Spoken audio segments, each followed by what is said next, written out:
Looks like Ubisoft has yet another item on the checklist of 2024, giving them L after L after L. They're being sued for shutting down the crew. Now, this happened quite a bit ago, and this falls into that whole issue of them saying gamers should feel comfortable not owning their games. Yeah, they said that quote, and in this digital age, when you're seeing games get delisted and shut down and no longer supported, Ubisoft has been one of the people at the forefront of criticism when it comes to that. So I'm looking at this article from Polygon. It's not often that we look at a Polygon article, but you can see it says the issue is once again about the difference between buying and licensing games. And apparently, two Californian gamers are suing Ubisoft in a proposed class action lawsuit over the developer and publisher's recent shutdown of racing game The Crew. They released it in December 2014 and shut down its servers after a decade due to server infrastructure and licensing constraints. After the servers shut down, the game became totally unplayable due to its lack of a single player offline mode. When the shutdown was announced on December 14th, 2023, Ubisoft did offer refunds to people who recently purchased the game, but given the age of the game, a lot of players weren't able to participate in the offer.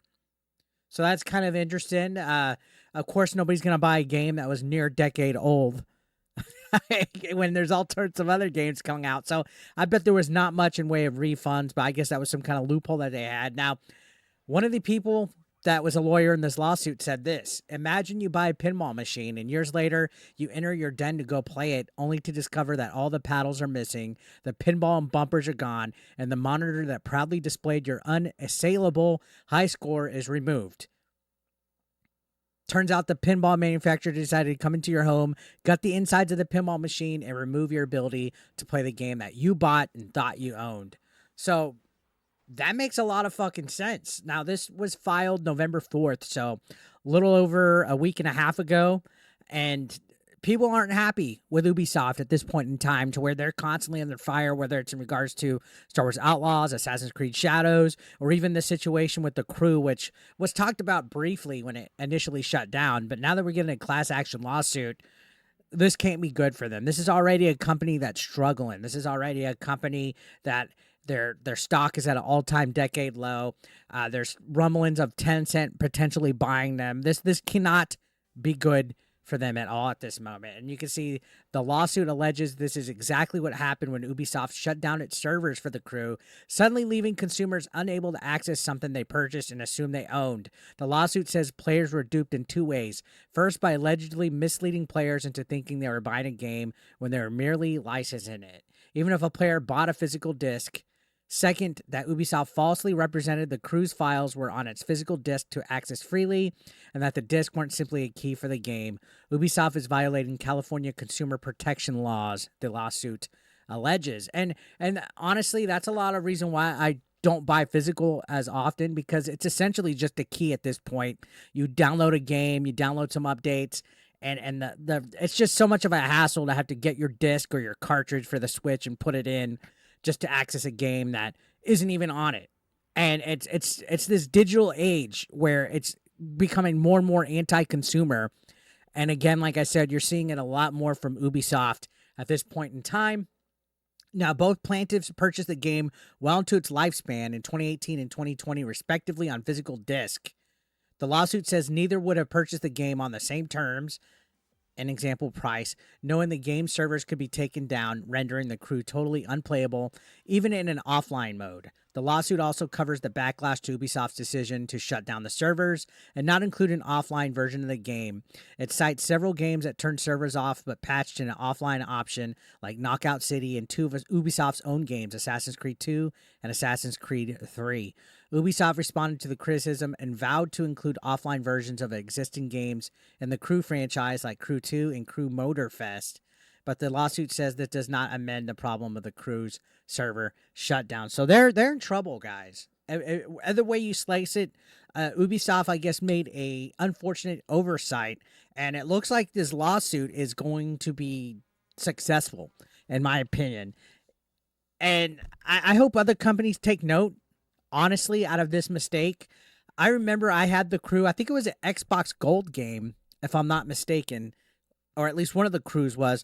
But this one, as soon as it got shut down, they actually deleted this from people's libraries.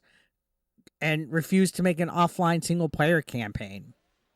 Think about people who paid full price for this game. There's absolutely no reason this day and age for video games to be $70, $60, even $50 if we're not technically owning them. If we can't pick up the game like old school games, like for example, I have Gauntlet Legends here on the N64. I could pop this in and play it whenever I fucking want, right? I don't have to worry about updates, patches, licensing. It's mine. It's a physical item that I own. But if I want to play the Crew, I'm fucked. Even if I own the physical disc. And that's disgusting. And Ubisoft isn't the only people who do this. They're not the only developers that do this. It's a problem that modern day gaming has. And it's not good. Now, continuing on, it says the plaintiffs are looking for the court to approve the lawsuit as a class action, meaning other Crew players may get involved. They're looking for monetary relief and damages for those impacted by the server shutdown, and it follows a campaign from YouTube creator Ross Scott to urge companies to stop killing games, a movement that kicked off after the Crew announcement was made, and apparently it was petitioning the European Union to force game companies to keep games in playable states, and it has more than 379,000 signatures. Yikes. Now, continuing on, it says, as media continues to go more and more digital, the issue of owning versus licensing, especially in video games, becomes more of a problem. While some people are taking games into their own hands, like with the single player created The Crew Unlimited, the onus is largely on companies and what they do to preserve their games and servers. But in California, Governor Newsom recently signed a bill into law that requires companies to tell consumers they're buying licenses, not games themselves, in online storefronts. The law itself, introduced by California Assemblywoman Jackie Irwin, is actually partly inspired by Ubisoft Shutdown and The Crew. The law, however, doesn't do anything about the fact that games are licensed and not purchased outright, nor does it stop a company from rendering a game unplayable, but it does in theory offer transparency on the issue. And apparently Ubisoft has declined to comment. Again, with this day and age, with digital storefronts and digital gaming, it's unfortunate that we do have to realize that we're not owning actual anything, and at any time they could shut down servers. We've seen actual whole storefronts, like previous Nintendo eShops and on the Wii U and all that, become inaccessible. 3DS, Xbox 360, and it's sad, but it is a state of the times. And unfortunately, us as the consumers, we've allowed it. We've allowed it to happen, and until we start. And I know it's hard to say this, until we start talking and speaking and voting with our wallets, they're not going to listen. But corporate companies like this have all the power in the world. Ubisoft has had all the power in the world to do this. Sure, the government's getting involved, but they're not going to ban them from selling digital games or licensing. They just got to be transparent about it. So, I don't know, man. We'll see what happens with this class action lawsuit. What do you guys think? Let me know your thoughts down below.